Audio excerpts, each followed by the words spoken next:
Bonjour à tous et bienvenue donc dans ce nouveau live avec Thierry.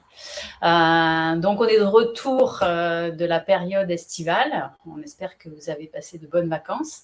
Et c'est peut-être le temps pendant ces vacances de prendre conscience de votre agenda, de votre organisation, de votre manière de fonctionner. C'est souvent un moment où on prend du recul et on voit un petit peu les choses différemment et où on peut aussi avoir l'envie et le désir de changer, de s'améliorer, de peut-être de s'alléger aussi pour être un petit peu moins stressé. Donc, je vais commencer par une histoire de Solange. Solange, elle est secrétaire de direction et elle revient justement de vacances. Donc, avant de partir en vacances, quand même, elle s'était bien organisée. Elle avait essayé de solder tous ses dossiers, de se mettre au carré pour partir tranquille. Donc, elle s'était bien mis la pression avant de partir. Donc, elle était bien fatiguée les premiers jours de vacances. Mais bon, elle y est arrivée. Et là, c'est lundi matin. Donc, lundi matin, elle est venue quand même un petit peu à l'avance parce qu'elle se doute qu'elle a quelques petits trucs qui l'attendent sur son bureau. Et là, ça ne rate pas. Elle ouvre sa boîte mail, elle a plein de mails. Elle a des post-it sur son bureau, elle a des messages sur son répondeur. Donc déjà, elle a le rythme cardiaque qui s'accélère un peu et elle se dit qu'elle va passer une journée bien sympathique. Au moment où elle commence à se demander par quoi elle va commencer, il y a son manager qui rentre dans le bureau et qui lui dit « Écoute, il y a un truc super urgent à faire, il faut absolument que tu le fasses. » Donc, bien évidemment, elle laisse tout tomber et elle se met à faire ce que lui demande son manager. Et la journée se déroule comme ça. À la fin de sa journée, elle n'aura pas réussi à répondre à tous les mails. Elle aura encore des messages sur ce répondeur et il y aura encore des post-it qui traîneront sur son bureau. Et bien évidemment, elle ne va pas rentrer très reposée, elle va rentrer bien stressée chez elle, voire en retard. Et je ne dirais pas qu'elle a perdu le bénéfice de ses vacances, mais en tout cas, elle aura été entamée.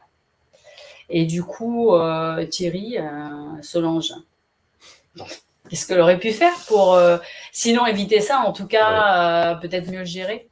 Alors, c'est une bonne question.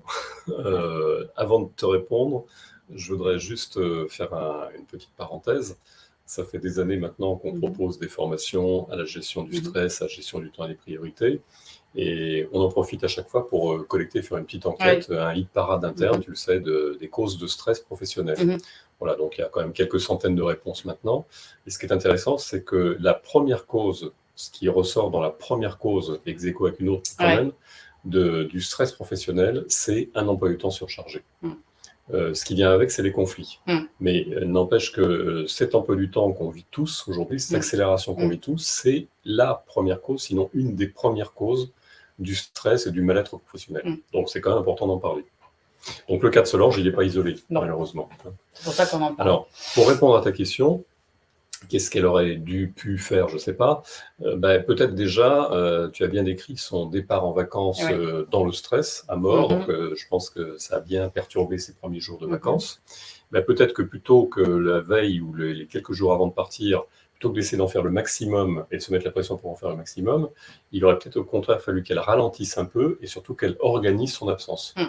Organiser son absence, ça veut dire voir ce qu'elle pouvait faire prendre en charge, voir déléguer, faire en sorte que, plutôt que ça s'accumule pendant ses vacances, il y en a une partie qui soit traitée. Que l'essentiel, sinon tout bien évidemment, mais que l'essentiel qui prend du temps soit traité et qu'elle ait à son retour peut-être que les points les plus délicats. Et parce qu'on pense toujours mieux qu'on fait mieux que les autres font moins bien que nous. Oui, ça c'est un autre thème, c'est la délégation, on pourra en parler d'une autre fois, mais tout à fait. Alors, une fois, maintenant c'est fait, ou plutôt ça n'a pas été fait. Donc, elle est dans la situation que tu décris, avec une énorme pression qu'elle se met en fonction de ce qu'elle a à faire. Et justement, peut-être que la première chose à faire maintenant, avant de commencer, c'est de définir ses priorités. Voilà, c'est pour ça qu'on parle de priorités. Très clairement, on n'a jamais assez de temps. C'est un grand classique. On n'a jamais assez de temps dans la journée pour faire tout ce qu'on voudrait faire dans la journée. Donc, partant de ce principe, il est d'autant plus important, justement, de définir ses priorités. Tu parles de son patron qui arrive et qui lui remet une couche, si on peut dire, supplémentaire. Oui, mais est-ce que ça fait partie des priorités ? Attends, on ne peut pas lui dire non, quand même. Alors, il ne s'agit pas de lui dire non. Il s'agit simplement de voir avec lui, parce que dans ce cas-là, il faut partager, de voir avec lui, finalement, quel est le degré d'importance en fait, de ce qu'il lui demande. Attends, quand c'est urgent, c'est important. Oui, c'est ce qu'on pense généralement, et en fait, non. Merci d'avoir fait la remarque. Oui, on est totalement, aujourd'hui, dans notre monde qui est en pleine accélération en permanence, on est totalement esclave de l'urgence. On ne raisonne plus, on réagit, on est dans l'urgence en permanence, et du coup, effectivement, on pense, comme tu l'as dit, que urgent et important, c'est pareil. Non, c'est pas du tout pareil. En fait, l'urgence, c'est lié au temps, et l'importance, c'est lié à l'impact de ça. Je prends souvent un exemple. Par exemple, il est 15h50, je sais que le courrier part à 16h, je n'ai pas encore vérifié toutes les adresses, j'ai 10 minutes pour le faire. Est-ce que c'est urgent? Oui. Oui, c'est urgent. Est-ce que c'est important? Ça dépend de ce qu'il y a dans les enveloppes. Eh bien voilà, ça dépend de ce qu'il y a dans les enveloppes. Donc si je n'ai pas le temps de le faire, ce qu'il faut, c'est que je fasse partir les enveloppes dont le contenu est important. C'est la grande différence entre les deux. Voilà. En fait, c'est ce qu'on a dit. Pour moi, la gestion des priorités, ça sert à une chose, ça sert à choisir ce qu'on ne fera pas. Waouh. Ouais. On l'a dit tout à l'heure, hein, on n'a jamais assez de temps pour faire tout. Donc on sait qu'on ne fera pas tout. Donc à partir de ça, si je suis capable de partir le soir en me disant « Ok, j'ai pas fait telle chose, mais j'ai fait ça qui était particulièrement important », je serai dans un meilleur état d'esprit que celui de Solange, tel que tu l'as décrit tout à l'heure. Parce je pense qu'il y a aussi un travers qu'on a un petit peu tous, j'en fais partie en tout cas, c'est on veut toujours en faire trop. Oui. On pense qu'on peut en faire un peu plus, on a encore 5 minutes, tiens, je pourrais faire encore un peu plus. Et je pense qu'on évalue très, très mal le temps que prennent les choses aussi. Alors, c'est vrai qu'il y a différentes causes à ça. Ça peut être parce que on a envie de prouver qu'on est capable, on a envie d'être apprécié, de plaire, de montrer l'exemple. Et puis moi, je vois même plus loin, j'observe qu'il y a une certaine forme d'addiction aujourd'hui à l'activité. C'est-à-dire qu'on devient accro au travail et à l'activité. Donc, il y a plein de raisons qui font que oui, tu as raison, on en met toujours trop dans son emploi du temps. Et du coup, le niveau de stress qu'on se met qui augmente, on parle de stress important et répétitif, du coup, est-ce qu'on ne perd pas en efficacité au final? Totalement. On sait aujourd'hui que le stress, alors je ne parle pas du stress ponctuel, juste le petit coup de stress qui va permettre de donner de l'énergie, c'est ce qu'on appelle le stress ponctuel, le stress aigu. Je parle du stress chronique, c'est-à-dire quand on est toute la journée sous stress. Et on sait très bien aujourd'hui que le stress chronique perturbe les fonctions cérébrales, mentales, je dirais même cognitives, et que quelque part, quand on est sous stress en permanence, on est moins efficace, beaucoup moins efficace que quand on travaille dans le calme. Notre cerveau n'est pas fait pour ça.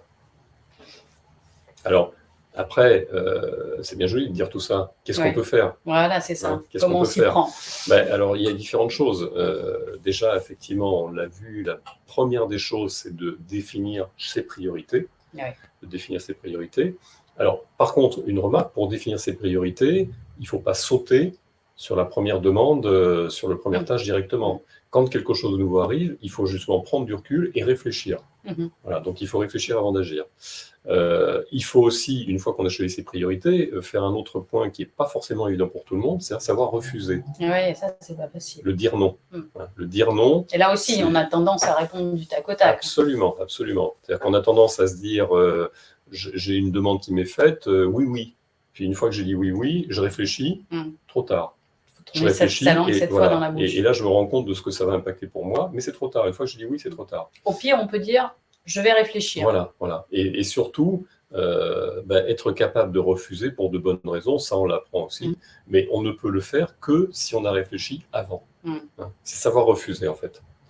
Ça, c'est une deuxième chose. Et puis la troisième chose, c'est une fois que j'ai fait tout ça, que je me suis organisé, en fait, je fais de mon mieux. Parce qu'on n'est pas Superman ou Superwoman. Je fais de mon mieux, puis on n'a pas intérêt à l'être d'ailleurs, je dirais même. C'est pas un objectif. Je fais de mon mieux et après, je lâche prise. Et le lâcher prise, on pourra en parler là aussi dans un autre live, parce que c'est une notion qui est assez peu comprise. Le lâcher prise, c'est de dire, en fait, c'est éviter de se battre contre les moulins. C'est avant tout ça. Parce que ça aussi, ça pompe de l'énergie. Tout à fait. À s'auto-flageller dans tout ce qu'on n'a pas pu faire. On sait très bien développer. Surtout chez les femmes.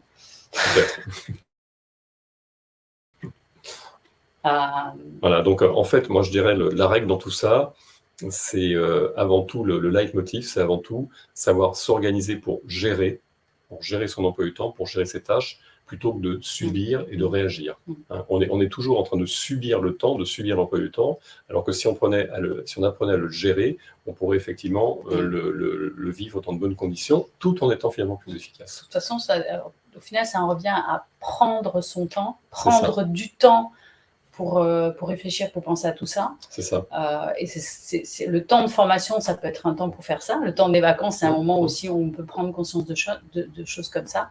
En tout cas, le temps de la formation, ça peut être aussi ça. Et du coup, notre prochaine session de formation sur la gestion du temps et des priorités, en octobre, elle est consacrée à ça. Et c'est pour ça aussi que ce type de formation, on le fait sur 2 jours non consécutifs, parce que vous l'avez bien compris, en fait, ça nécessite avant tout de changer ses propres réflexes et habitudes. Et ça, c'est pas quelque chose de facile. Mais on peut le faire. Oui, et les bienfaits qu'on peut en tirer et le bien-être qu'on peut en tirer, il est très, très important. Tout à fait. Pour soi, avant tout. Absolument. Merci beaucoup et à bientôt pour de nouvelles aventures. Et d'autres thèmes. C'est ça. 11 minutes 15.